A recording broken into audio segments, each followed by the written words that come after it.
Le damos para adelante. Vamos para adelante. Bueno, chicos, ahí puse a grabar. Mutéenme los micrófonos.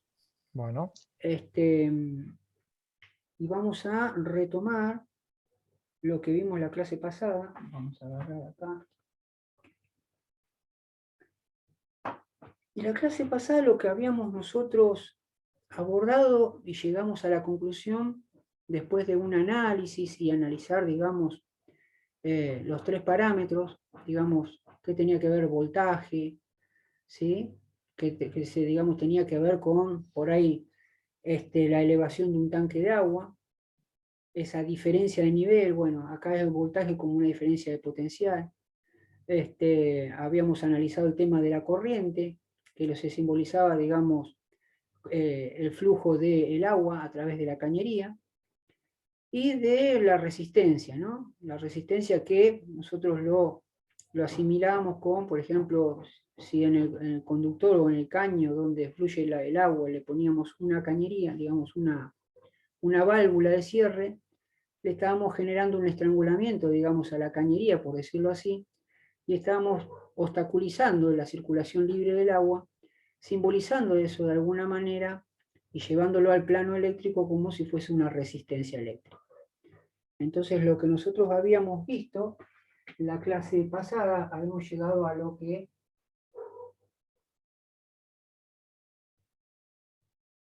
tomamos como, digamos, como parte final, digamos, después de ese análisis, a lo que era la ley de Ohm.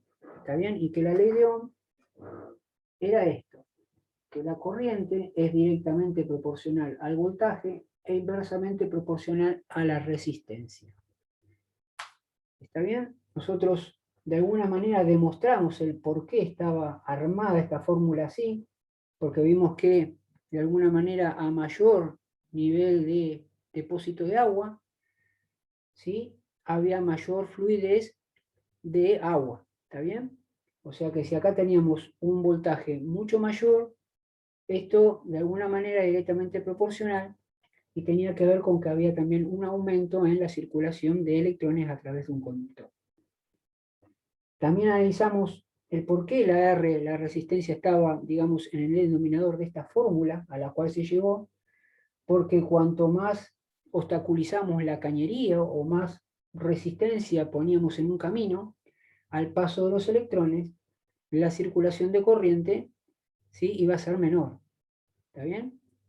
Al tener mayor obstáculo, digamos, el conductor por donde circula la corriente, los electrones, y más difícil va a ser, digamos, la circulación libre de estos electrones. Por lo tanto, y la circulación iba a ser menor. ¿Está bien? De ahí, con estos análisis que uno, digamos, analizaba o ponía más o menos como algo adelantado, una hipótesis adelantada, se llegó a esta fórmula.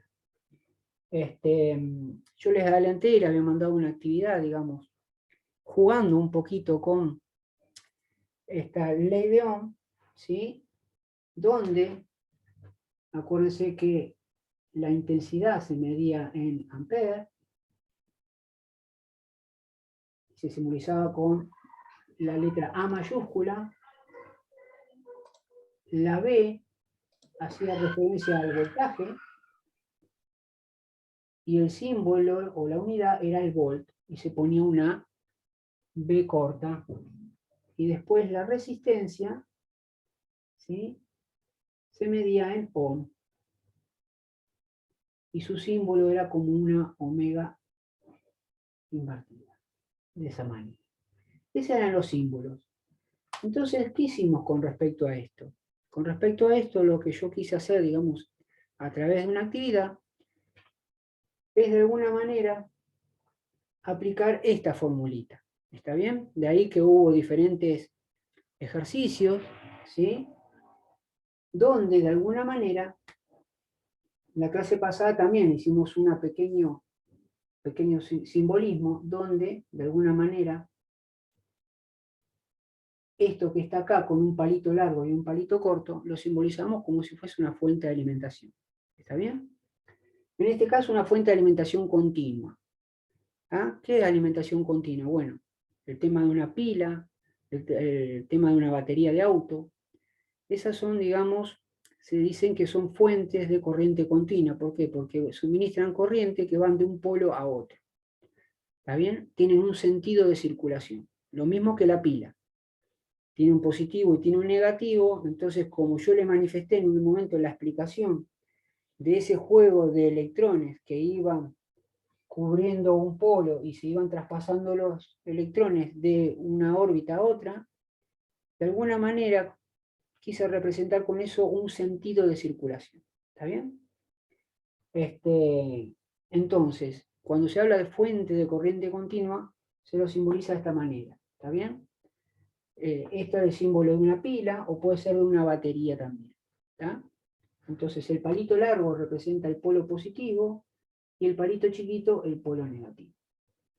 ¿Y qué más habíamos simbolizado? Bueno, un conductor, que necesitaba un conductor para la circulación de los electrones, y acá un determinado aparato, ¿sí? Un determinado aparato X, que puede ser la resistencia de una lamparita, la resistencia interna de un ventiladorcito eléctrico, una resistencia, digamos, que habíamos visto de una estufa, por decirlo así. Está bien que la estufa se maneja con otro tipo de corriente, pero para dar a entender el ejemplo de resistencia, acuérdense que hicimos menciones de ejemplos de resistencia.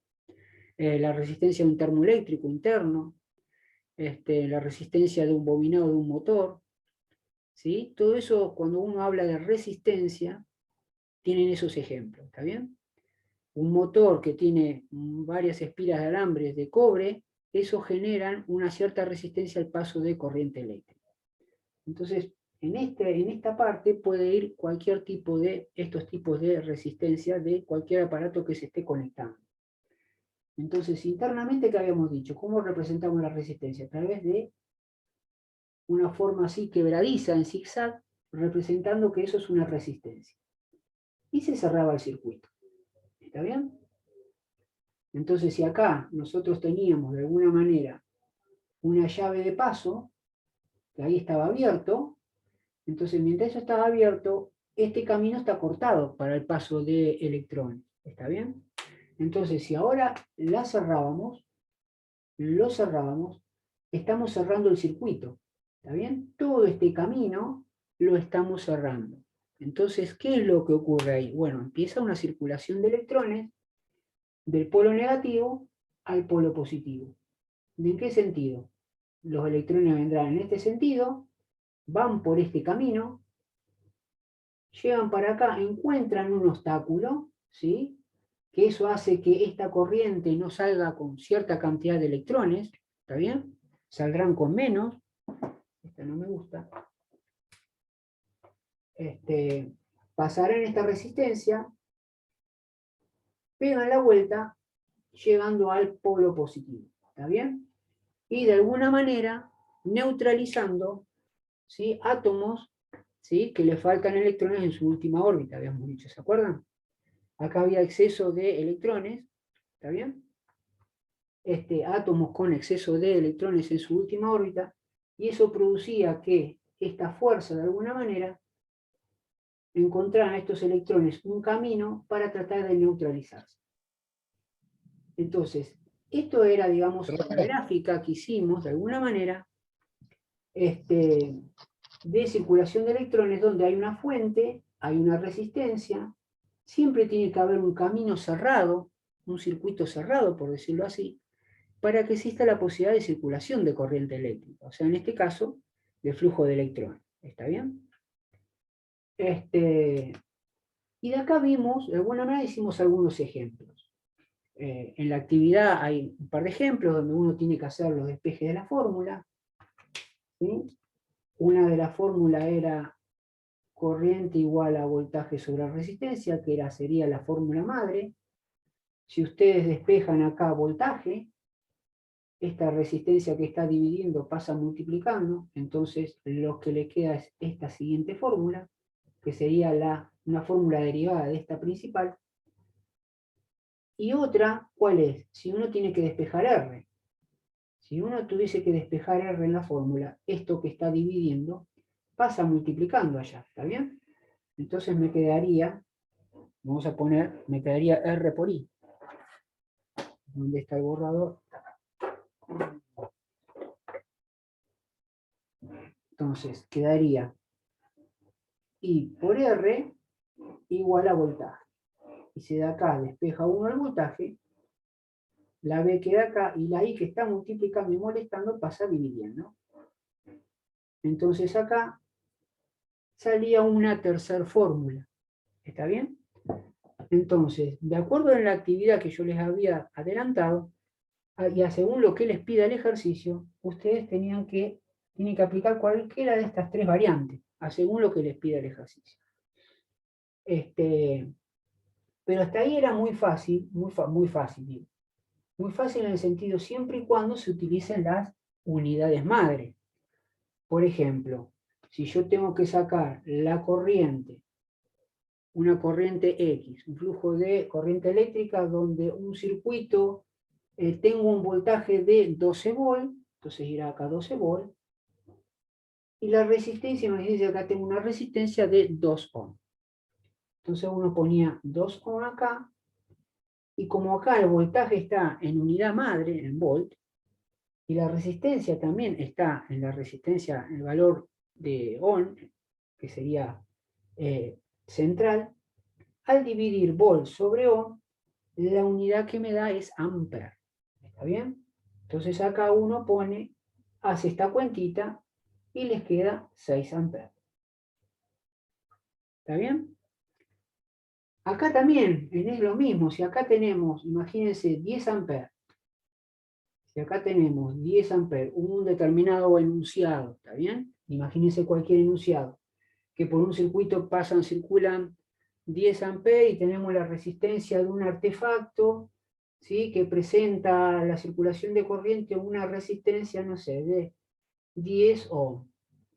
¿Qué voltaje habrá que aplicarle para que suceda esa circulación de corriente? Entonces, ¿uno qué hace? Multiplica la corriente por la resistencia. 10 por 10 le queda 100. Amper está en la unidad madre. La resistencia está en unidad madre. Amper por ohm le va a dar como voltaje 100 volt. Le va a dar como unidad madre. ¿Está bien? Siempre que las tres unidades se manejen como unidades madre, amper, volt y ohm, no va a haber problema. ¿Está bien?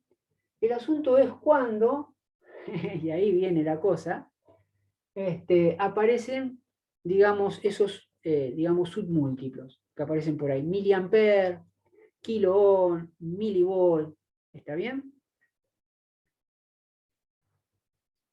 Mire, si tiene un valor numérico ohm, mira, tendría que, no me acuerdo bien, sinceramente, pero como el metro patrón allá en Francia, como que hay, digamos, esas cuestiones de tomar como elemento patrón o el peso, ¿sí? Patrón, que hay ciertas características, bueno, una barra, digamos, que tiene de 106 centímetros, ¿está bien? Y tiene un milímetro de espesor, eso genera aproximadamente la resistencia de un ohm al paso de corriente eléctrica. ¿Está bien? Tengo que buscarlo bien, cualquier cosa se los paso después. ¿Está bien? Esa más o menos es, digamos, una barra, un determinado material que tiene esas dimensiones, ¿sí? Produciría la resistencia de un ohm al paso de la corriente eléctrica. ¿Está bien? ¿Estaremos hablando de cobre, profesor? ¿Cómo? ¿De cobre o cualquier otro metal? No, tiene que ver, sí, seguramente es de un material en sí, ¿sí? Tiene que ser de cobre, porque acordémonos que diferentes materiales tienen diferente resistencia al paso de corriente eléctrica, ¿está bien? No es lo mismo cobre que aluminio, ¿está bien? Genera una cierta resistencia que es, digamos, propia de cada elemento, ¿está? Así que Lucas después lo buscó bien y se los mando, ¿está? Bueno, profe. ¿Está? Así que bueno, Ahora hasta ahí venimos bien. Creo que con Lo la dijo bien, formulita. profe, 106 figura. Ahora les adjunto un archivo. ¿Cómo? 106. Lo encontré. ¿La Sí, encontraste? 106, sí. Buenísimo. Genial. Bien, bien ahí. Bien, Flor. buenísimo. Flor. Es enciclopedia esa chica. Sí, sí, sí. Impresionante, muy bien. Ahora, vamos a poner, voy a borrar acá, permítanme.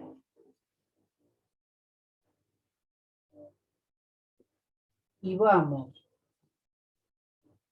Esto que más o menos habíamos puesto acá, tengo que usar el otro borrador, que habíamos puesto acá, es más o menos lo que vimos en la clase pasada. ¿Está bien? Ahora, ¿qué llega a pasar? ¿Cuáles son las complicaciones que puede haber con este tipo de formulita? Nosotros tenemos acá ampere, ¿sí? Tenemos, después viene el miliampere, después tenemos el microampere. ¿Está bien? Y podemos poner acá nanoampere. Para este lado tenemos kiloampere, megaampere y gigaampere. Pongo 3 para un lado y 3 para otro unidades. Esto creo que yo se los mandé a ustedes. Pero ¿cómo? ¿A qué voy? Si esta es ampere, la intensidad de corriente eléctrica, esto es corriente eléctrica,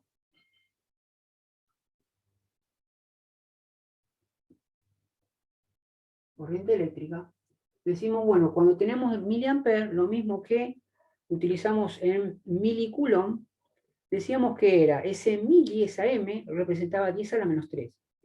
Acá va a pasar exactamente lo mismo, sea la unidad que se esté evaluando. Si tenemos miliampere, acá va a ser 10 a la menos 3. ¿Está bien? 10 a la menos 3, ¿qué? Ampere. Si esto es microampere, ese micro, ¿qué representa? 10 a la menos 6. ¿Está bien? Y nanoampere, ¿qué representa? 10 a la menos 9. Kiloampere. Kiloampere, estos parámetros no se utilizan porque son muy grandes. ¿Está bien? Obvio que para cables de alta tensión y todo eso, bueno, ya se puede hablar de cosas así. ¿Está bien? Pero cuando tenemos, estos son múltiplos, son unidades más grandes. Kiloampere sería 10 al cubo. Megaampere sería 10 a la sexta. Y gigaampere, 10 a la novena. ¿Está bien? Entonces, ¿qué es lo que puede ocurrir? Que a mí en un enunciado así como los que estamos viendo, o como que les mandé yo en la actividad, encuentre alguno que por ahí, en vez de hablarle, circula una corriente de 5 amperes, uno puede encontrar un enunciado que diga, no sé, 52 miliamperes. ¿Está bien? Entonces ahí es donde lo vamos a tratar de abordar. ¿Está bien? En esas cuestiones de cómo obrar. No es una complicación, ya supimos maniobrar el milicoulomb, microcoulomb, ¿está bien? Y seguramente no vamos a tener problema con esto. Pero obviamente tenemos que hacer algún tipo de, algún ejercicio como para confirmar de que esté todo en orden. Cuando tenemos el voltaje, también nos encontramos con milivolt, microvolt, nanovolt. Acá que puede haber kilovolt, megavolt, gigavolt. Con estos mismos siempre en notaciones científicas. ¿Sí? Y después, ¿qué tenemos? Si tenemos ohm, que da resistencia, bueno, podemos encontrar acá miliohm, ¿sí? Microohm, nanoohm, ¿sí? O de este lado, kiloohm, megaohm o gigaohm. ¿Está bien? Entonces, ¿a qué voy? Fíjense que cuando hablamos de kiloampere, kilovolt, kiloohm, usamos 10 a la 3. ¿Está bien? Tenemos 3 unidades y por más que los pongan kiloampere, kilovolt o kiloohm, esta K de kilo representa 10 al cubo. ¿Y qué es lo que le poníamos al lado? Le poníamos la unidad madre a según la unidad que se esté evaluando. Si era corriente eléctrica, era kiloamper, bueno, kilo era 10 al cubo, ¿y qué le poníamos al lado? Ya dejaba esto de ser kilo, y a esto le agregamos la letra A de amper, ¿está bien? Lo mismo con las otras unidades. Entonces, esto ya la tenemos aceitado, porque esto ya vimos milicoulomb por ahí, que representaba 10 a la menos 3. Cuando vimos microamper, microcoulomb, también vimos que cuando nosotros nos encontramos con algo en micro, teníamos que esto para hacer para el cambio, 10 a la menos 6. ¿Está bien? Por ahí no estamos familiarizados todavía con este campo de kiloohm, kilovolt, kiloampere, ¿sí? Esto se utiliza mucho cuando es resistencia, kiloohm o megaohm, ¿está bien? Estas unidades de resistencia son muy pequeñas, finalmente no se utilizan más estas, ¿está bien? Pero bueno, dicho al pasar, nada más, ¿está bien? Entonces, lo que vamos a hacer ahora, esto ustedes seguramente, yo se los mandé, lo tienen, digamos, adjunto por ahí. La idea es ahora, vamos a suponer escenarios diferentes, donde va a aparecer milivolt, miliampere, kiloohm, y reforzar eso. ¿Cuál sería el resultado para obtener y qué maniobras tendríamos que hacer? Que seguramente son sencillas y que seguramente ustedes seguramente se van a dar cuenta que ¿sí? Así lo tendrían que hacer ustedes o lo hubiesen hecho así de esa manera como lo vamos a ver ahora en el pizarrón. ¿Está bien? Ahora, me queda un minuto, nos vamos a salir, me esperan un cachito y cuando nos metemos ya empezamos a Abordamos hacer el tema. algunos tutoriales. Bueno, ¿Vamos? Listo, listo, profe. profesor. Hasta luego. Nos vemos.